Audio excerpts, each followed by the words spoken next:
تمام تعریفیں اور حمد و ثنا ہے اس رب العالمین کے لیے جو واحد الاحد ہے۔ وہ خدا کہ تعریف اور ثنا بیان کرنے والے اس کی ستائش کا حق ادا نہیں کر سکتے، نہ بلند پرواز ہمتیں اسے پا سکتی ہیں اور نہ عقل و فہم کی گہرائیاں اس کی تہ تک پہنچ سکتی ہیں۔ وہ خدا کہ جس کے دیکھنے سے دیکھنے والوں کی آنکھیں عاجز اور جس کی توصیف اور ثنا سے وصف بیان کرنے والوں کی عقلیں قاصر ہیں۔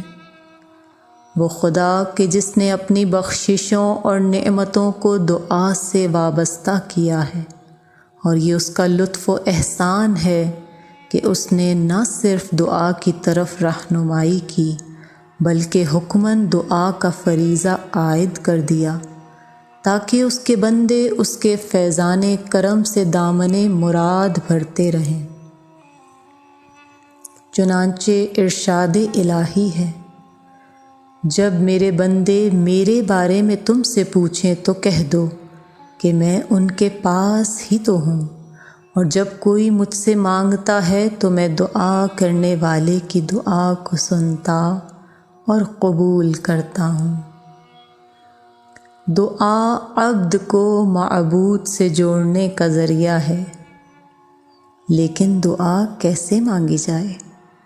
دعا کا صحیح طریقہ کیا ہے؟ اپنے رب سے کیسے کلام کیا جائے اور کیسے الفاظ کا انتخاب کیا جائے؟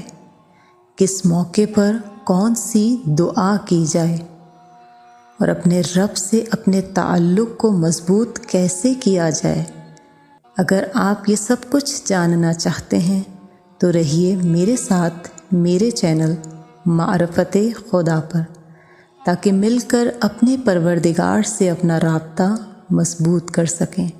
والسلام علیکم ورحمۃ اللہ وبرکاتہ۔